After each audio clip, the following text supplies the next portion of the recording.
आज हम current affair में डिटेल्स बात करेंगे और जो हमारा सबसे पहला टॉपिक होगा, डेविड डियोप ने इंटरनेशनल बुकर प्राइज 2021 को जीता है और ये फ्रांसीसी लेखक डेविड डियोप है। और ठीक है, और इस जीतने वाले फ्रांसीसी पहले व्यक्ति बन गए हैं और उनकी जो पुस्तक है वो at night all blood is black के लिए दिया गया है। और इस किताब का अंग्रेजी में अनुवाद एना मॉस्कोवाकिस से द्वारा किया गया है। आपको इस पे भी ध्यान में रखना बेहद जरूरी है, एना मॉस्कोवाकिस, ठीक है। और इसका जो राशि है वो 50,000 पौंड लेखक है और अनुवाद के बीच बांटी जाएगी, ठीक है। और इसमें जो at night all blood is black एक उपन्यास है जिसमें कि प्रथम विश्व युद्ध में फ्रांस की ओर से लड़ने वाले सेनेगल के एक सैनिक अल्फा नादियाई पर आधारित है, ठीक है। और यह पुस्तक 2018 में फ्रांसीसी भाषा में प्रकाशित हुई थी, ठीक है। हमारा नेक्स्ट इसमें कि अंतर्राष्ट्रीय बुकर पुरस्कार पे जानते हैं। और ये जो इंटरनेशनल बुकर प्राइज है ना, तो इसको पहले मैन बुकर अंतर्राष्ट्रीय पुरस्कार कहा जाता था और मैन बुकर अंतर्राष्ट्रीय पुरस्कार पहली बार 2005 में दिया गया था। इसे ध्यान में रखना बेहद जरूरी है। और यह पुरस्कार अंग्रेजी भाषा में अनुदित सर्वश्रेष्ठ पुस्तक को प्रदान किया जाता है, ठीक है। और यूके या आयरलैंड में प्रकाशित किया जाता है और इसका उद्देश्य दुनिया भर में अंतर्राष्ट्रीय कथा साहित्य और प्रकाशन को पढ़ने को प्रोत्साहित करना है, ठीक है। बाकी इसमें कुछ खास नहीं है। और अंतर्राष्ट्रीय बुकर पुरस्कार को 19 तक मैन बुकर अंतर्राष्ट्रीय पुरस्कार तक के नाम से जाना जाता था। अब हम इसके साथ ही बुकर पुरस्कार को देख लेते हैं। जो बुकर पुरस्कार होता है ना, वो और अंतर्राष्ट्रीय बुकर पुरस्कार दोनों डिफरेंट है, दो अलग अलग पुरस्कार हैं। अंतर्राष्ट्रीय बुकर पुरस्कार अंग्रेजी में अनुवाद की गई पुस्तक वो यूनाइटेड किंगडम और आयरलैंड में प्रकाशित के लिए दिया जाता है, ठीक है। और जबकि बुकर पुरस्कार इंग्लिश भाषा में लिखे गए सर्वश्रेष्ठ उपन्यास और यूके, यूनाइटेड किंगडम और आयरलैंड में प्रकाशित उपन्यास को दिया जाता है। बुकर पुरस्कार पहली बार वर्ष 1969 में दिया गया था। नेक्स्ट हमारा है, एफएटीएफ ने पाकिस्तान को इनहेंस्ड फॉलो अप लिस्ट में बरकरार रखा था। तो ये क्या है? सबसे पहले हम देखते हैं कि जो global anti terrorist watch dog financial action task force ने पाकिस्तान को इनहेंस्ड फॉलो अप लिस्ट में बनाए रखने का फैसला किया है। क्या है देखते हैं। सबसे पहले हम जानते हैं एफएटीएफ ने अक्टूबर 2020 में पाकिस्तान को ग्रे लिस्ट में रखा था, आपको ये पता है। और तय किया गया था ये एफएटीएफ विश्व बैंक और एशियाई विकास बैंक और अंतर्राष्ट्रीय मुद्रा कोष और यूरोपीय संघ से पाकिस्तान को सहायता प्राप्त करने की अनुमति नहीं देगा। और भारत ने एफएटीएफ का सदस्य होने के नाते पाकिस्तान को बार बार वित्तीय अपराध को रोकने के लिए अंतर्राष्ट्रीय मानकों का पालन करने के लिए आवश्यक कदम उठाने के लिए कहा था, पर वो मानने वाला तो है नहीं। इसके आप जानते हैं एफएटीएफ का है, फाइनेंशियल एक्शन टास्क फोर्स एक मनी लॉन्ड्रिंग धन शोधन पर एक इंटरनेशनल ऑर्गेनाइजेशन है, अंतर सरकारी संगठन है। और इसकी जो स्थापना हुई है 1989 में की गई थी। और इसका जो मुख्यालय है वो फ्रांस की राजधानी पेरिस में स्थित है। याद ध्यान रखना है, एफएटीएफ का मुख्यालय फ्रांस की राजधानी पेरिस में है और इसके वर्तमान में अध्यक्ष जो है मार्शल बिलिंगसी है, ठीक है। और इसकी स्थापना शुरुआती उद्देश्य धन शोधन का सामना करने के लिए नीति निर्माण करना था, लेकिन इसको वर्ष 2001 में इसकी सहकारी क्षेत्र में टेररिस्ट फंडिंग को भी शामिल किया गया था, ठीक है। इसमें 38 देश अभी वर्तमान में शामिल है। नेक्स्ट हमारा इसमें होगा कि आयकर विभाग लॉन्च करेगा नया ई फाइलिंग पोर्टल। क्या है इसमें? देखिए, इनकम टैक्स डिपार्टमेंट 7 जून 2021 को अपना नया ई फाइलिंग पोर्टल www.incometax.gov.in लॉन्च करने जा रहा है। और इस क्या कि गौरतलब है कि इसमें सबसे पहले ई फाइलिंग के लिए यहाँ पे आप देखिए कि www.incometaxindia.e-filing.gov.in पोर्टल का उपयोग किया जाता था।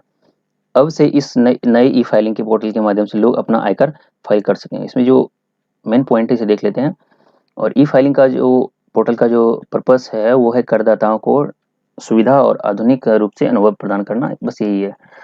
एग्जाम्स में बस इतना सब पूछा जा सकता है। और नए पोर्टल में जो करदाता द्वारा अनुवर्ती कार्रवाई के लिए इंटरेक्शन, अपलोड या लंबित कार्रवाई के लिए एकल डैशबोर्ड दिखाई जाएगी। और इसमें से अक्सर जो कि होता है ना एफएक्यू, अक्सर पूछे जाने वाले प्रश्न, उसमें ट्यूटोरियल वीडियो और चैटबॉट या लाइव एजेंट के साथ कार्यकर्ताओं के प्रश्नों के तत्काल उत्तर के लिए करदाता की सहायता के लिए नया कॉल सेंटर भी उपलब्ध होगा, ठीक है। बस यही है, इसमें कुछ खास नहीं है। और हम देख लेते हैं इनकम टैक्स डिपार्टमेंट को। ये एक सरकारी एजेंसी है, ठीक है, जो भारत सरकार के प्रत्यक्ष कर संग्रह का कार्य करती है। आपको यहाँ ध्यान रखना है, डायरेक्ट टैक्स संग्रह करती है, ठीक है। इनकम टैक्स डिपार्टमेंट आयकर विभाग ने केंद्रीय वित्त मंत्रालय के राजस्व विभाग के अधीन काम करता है। और भारत के आयकर विभाग का गठन जो हुआ था वो 1860 में हुआ था और इसका जो नेतृत्व है केंद्रीय प्रत्यक्ष बोर्ड सीबीडीटी द्वारा किया जाता है, ठीक है। नेक्स्ट हमारा टॉपिक है, फाइनेंस मिनिस्टर ने पीएम गरीब कल्याण पैकेज बीमा योजना की समीक्षा की थी। इसमें क्या है हम देखते हैं। देखिए, हमारे जो वित्त मंत्री है श्री निर्मला सीतारमन जी, उन्होंने हाल में वीडियो कॉन्फ्रेंस किया था और बीमा कंपनियां जो भी इंश्योरेंस कंपनी है उसके साथ एक मीटिंग किया था। देखते क्या है इसका मेन पॉइंट है। देखिए, उन्होंने प्रधान गरीब कल्याण जो पैकेज बीमा योजना के तहत की गई प्रगति की समीक्षा भी की और इसके साथ उन्होंने महामारी में प्रधानमंत्री जीवन बीमा ज्योति बीमा योजना की भी समीक्षा की थी। अब तक 419 दवाओं का भुगतान किया जा चुका है, जिसके लिए 209 करोड़ रुपए का व्यय किया जा चुका है। ठीक है, और दावों के भुगतान में देरी की समस्या से निपटने के लिए एक नई व्यवस्था शुरू की गई है, और जिसके तहत डिस्ट्रिक्ट मजिस्ट्रेट डीएम को एक सामान्य प्रमाण पत्र जारी करेंगे और इसे नोडल राज्य स्वास्थ्य प्राधिकरण द्वारा एंडोर्स किया जाएगा। ठीक है, इसमें जो केवल एक इस प्रमाण पत्र से दावे को सबमिट किया जाता है। तो बस यही है इसमें। अगर स्वास्थ्य बीमा योजना को हम देखें तो प्रधानमंत्री गरीब कल्याण योजना जो है ना, इसके तहत स्वास्थ्य कर्मचारियों के लिए बीमा योजना मार्च 2020 में शुरू की गई थी, और स्वास्थ्य कर्मचारियों को 50 लाख रुपए तक का बीमा कवर करने के लिए 90 दिनों के लिए शुरू की गई थी, और बाद में इस योजना को 24 मार्च 2021 तक बढ़ाया गया था। ठीक है, और इस योजना ने जो स्वास्थ्य कार्यकर्ता है उसको राहत प्रदान के लिए कोविड-19 से लड़ने में अपनी जो जान गंवाई थी, और न्यू इंडिया इंश्योरेंस कंपनी के माध्यम से योजना के तहत स्वास्थ्य बीमा प्रदान किया गया।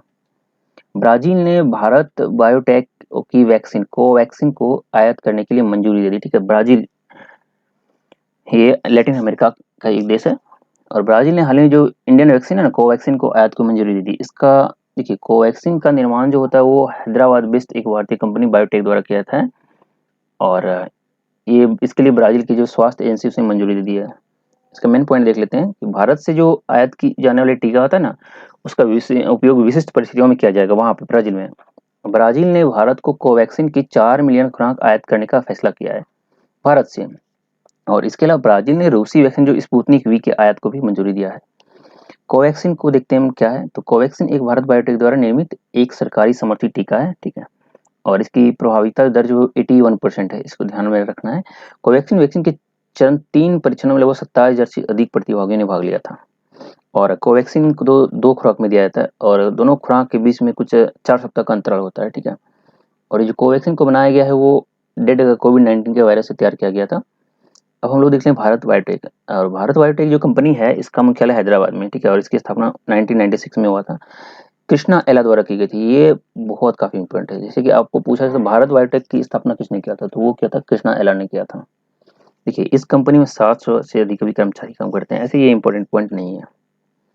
अब हम देखते सीरम इंस्टीट्यूट ऑफ इंडिया को, जो भारत में भी स्पुतनिक वैक्सीन को बनाएगा, सीरम इंस्टीट्यूट ऑफ इंडिया को, और इसका कौन है वो सीईओ आदार पूनावाला अभी विवादों में रहा था। देखिए डीजीसीआई जो drug controller general of India ने हाल ही में सीरम इंस्टीट्यूट ऑफ इंडिया को भारत में स्पुतनिक वी वैक्सीन की निर्माण की अनुमति दे दी है। ठीक है ना, अब इस रूसी वैक्सीन का जो निर्माण है वो पुणे में किया जाएगा, और इसके लिए सीरम इंस्टीट्यूट ऑफ इंडिया ने रूस के Gamaleya research institute of epidemiology and microbiology के सहयोग से किया गया है।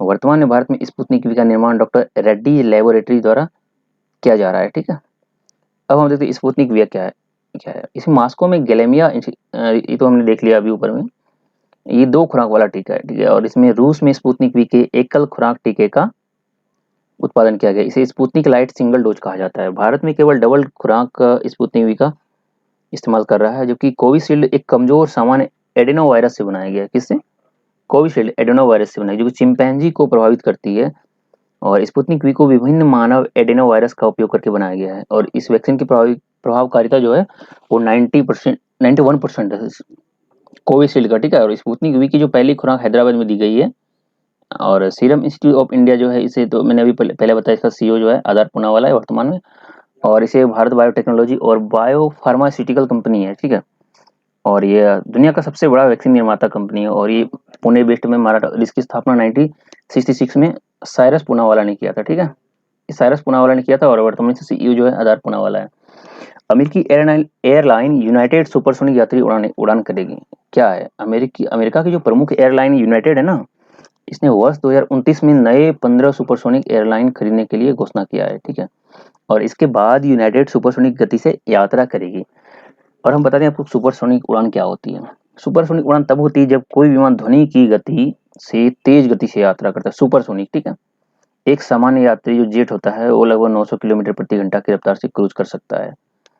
और देखिए सबसे पहले यात्री उड़ाने के लिए सुपरसोनिक विमानों का उपयोग किया जा चुका है, पहले भी किया जा चुका है। एयर फ्रांस और ब्रिटिश एयरवे ने यहाँ पे कॉर्ड नामक एक सुपरसोनिक विमान का उपयोग किया गया था। यह सुपरसोनिक यात्री उड़ाने में 2003 में बंद हो गई थी। ठीक है, देखिए यूनाइटेड के लिए सुपरसोनिक विमान का जो निर्माण अमेरिकी कंपनी बूम द्वारा किया जाएगा। इसमें मतलब ये है कि हमें सुपरसोनिक विमान का निर्माण बूम कंपनी द्वारा किया जाएगा और इस विमान को ओवर्चर नाम दिया गया है। इसका नाम है ओवर्चर। ये हमारा मेन चीज़ है ओवर्चर। और कंपनी का ये दावा करती है कि विमान 1805 किलोमीटर प्रति घंटे की रफ्तार से उड़ सकता है। देखिए जनरली एक हवाई जहाज जो 900 किलोमीटर प्रति घंटे की रफ्तार से उड़ता है, लेकिन ये सुपरसोनिक है तो ये ध्वनि की रफ्तार से चलेगी, तो ये 1805 किलोमीटर प्रति घंटे पर आवर की रफ्तार से चलेगा। ठीक है। यूनाइटेड एयरलाइंस क्या है इसके बारे में थोड़ा जानते हैं। ये अमेरिका बेस्ड एक एयरलाइन है और कंपनी ने 28 मार्च 1931 में काम करना शुरू किया था अमेरिका में, और ये फ्लीट साइज और मार्गों के आधार पर दुनिया की तीसरी सबसे बड़ी एयरलाइन है। ठीक है। जैसे कि बोइंग है, इस तरह की और भी एयरलाइंस कंपनियां होती है और इसके फ्लीट में लगभग 834 विमान है और यहाँ पे 342 स्थानों के लिए सेवाएं प्रदान कर सकती है। ठीक है। देखिए और एक छोटा सा एक और टॉपिक है कि भारत में जो कोविड-19 का जो टीकाकरण है वो 23 करोड़ के पास पार पहुंच गया है। अब देखिए अब तक 23 करोड़ से अधिक लोगों को कोविड-19 वैक्सीन की खुराक दी जा चुकी है और इसमें कि ये स्टेट आप देख सकते हैं, इसे हमारे एग्जाम के लिए उतना अभी इम्पोर्टेंट है नहीं। और पहला चरण जो हो गया था कोविड-19 टीकाकरण वो भी 16 जनवरी 2021 को शुरू। ये जनरली पीसीएस में पूछा जाने वाला एक क्वेश्चन है। 16 जनवरी 2021 को ये शुरू किया गया था और यह अभियान पूरे देश में 3006 टीकाकरणों पर शुरू किया गया था। बस इसे थोड़ा ध्यान में रखना आवश्यक है। पहले चरण में केवल स्वास्थ्य कर्मियों और फ्रंट लाइन श्रमिकों का टीकाकरण शुरू किया गया था। ठीक है। बाकी कोई काम का नहीं है हमारे इसमें।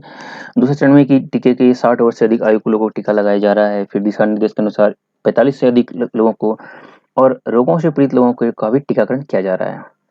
और लाभार्थी देश भर में 10,000 सरकारी और लगभग 20,000 निजी टीकाकरण केंद्रों पर अपना टीकाकरण करवा सकते हैं। कोवैक्सीन भारत बायोटेक द्वारा निर्मित एक सरकारी समर्थित टीका है, जिसपे हमें ऊपर में भी चर्चा किया था इसमें। और इसकी प्रभाविता जो दर है ये भी 80% इसे हमने किया था। ठीक है। ये हमारे लिए इम्पोर्टेंट नहीं है। और ये कोविशील्ड के बारे में हमने ऊपर में चर्चा किया था, तो ये भी हमारे लिए इम्पोर्टेंट नहीं है। अब देखते हैं कि रशियन लैंग्वेज डे था 6 जून को क्या है।